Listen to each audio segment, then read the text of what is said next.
Só hoje a gente vai ver o que acontece quando a gente olha algo que está dentro da água, ou quando a gente está dentro da água, olha para algo que está fora. Isso daqui se chama imagem aparente.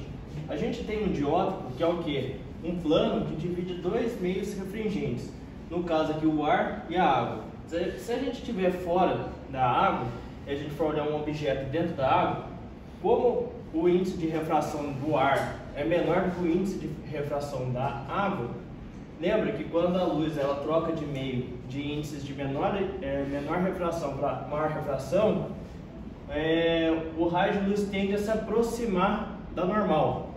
Então, a imagem que a gente vai enxergar vai ser um prolongamento do raio incidente, ou seja, o objeto vai estar mais para cima do que ele deveria estar. Então, se o objeto está no fundo da piscina, por exemplo, a gente vai enxergar ele um pouco mais para cima.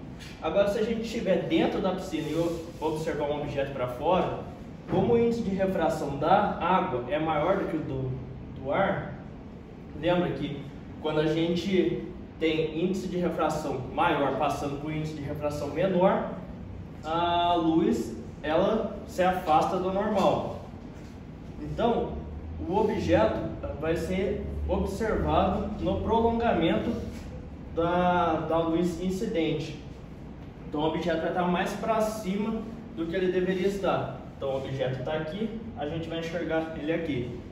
Então, a gente tem a distância da imagem, que é o que a gente enxerga, com relação ao plano do diótipo, e a gente tem a distância do objeto em relação ao plano, que separa os dois meios. Então, a relação entre a distância da imagem com a distância do objeto é o índice de refração onde está o observador dividido pelo índice de refração onde está o objeto. Daí a gente consegue achar uma relação entre os dois. A gente também pode ter uma lâmina plana, onde o raio de luz ele incide de um lado da lâmina, ele é desviado e depois ele sai do outro lado da lâmina. Se a gente fizer relações geométricas aqui, a gente vai ver. A gente tem um índice, a gente tem um ângulo de incidência em relação ao normal e o ângulo de refração em relação ao normal. Se a gente for ver aqui essas duas normais, por relação geométrica a gente sabe que esse R é igual a esse R', e esse I' é igual a esse I.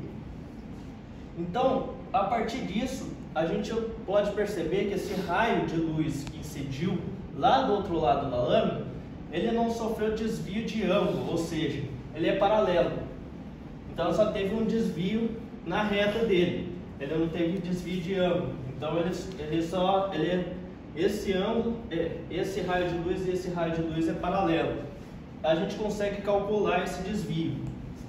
Então, sabendo da relação dos ângulos, o deslocamento lateral do raio de luz que ele vai sofrer ao incidir numa lâmina vai ser o E, que é a espessura da lâmina, vezes seno de I, do ângulo de incidência menos o ângulo refratado, dividido pelo cosseno do ângulo refratado. Aí a gente consegue calcular o desvio do raio de luz.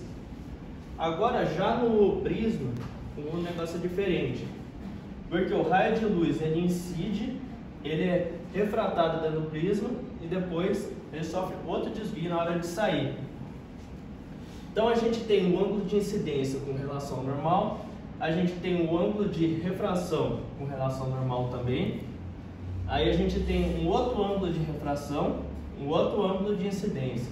Aqui, ó, se a gente pegar e prolongar o raio incidente e ver o raio refratado, a diferença entre eles é o desvio 1. Aí, a gente fazer o prolongamento desse ângulo refratado de novo na hora de sair para lá, a gente vai ter o desvio 2. Esse ângulo, ó, na hora de entrar dentro do prisma, a gente consegue fazer uma relação de Snell. O índice do ar, que é onde o prisma está imerso, pode ser ar, pode ser água também, vezes o seno de incidência é igual o índice do prisma vezes o seno de refração. Agora, na hora dele sair, o índice do prisma vezes o ângulo, no caso de incidência dentro do prisma, né, que esse R', é igual o índice do meio onde o prisma está vezes o seno do ângulo com que ele sai. Por relação geométrica, a gente sabe que esse ângulo de abertura do prisma aqui, ele é R mais R'. Então ele é R mais R'. Então o desvio total, que é o desvio desse ângulo de incidência com esse ângulo, com esse raio de luz que sai aqui, que é a gente prolonga eles, e esse desvio aqui a gente dá por o ângulo de incidência mais o ângulo de incidência na hora que ele sai menos o A, que é a abertura do prisma.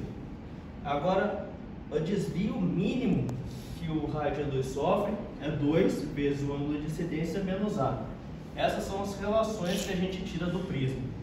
Agora, um ponto para quem falar de onde que vem isso daqui, isso daqui e isso daqui.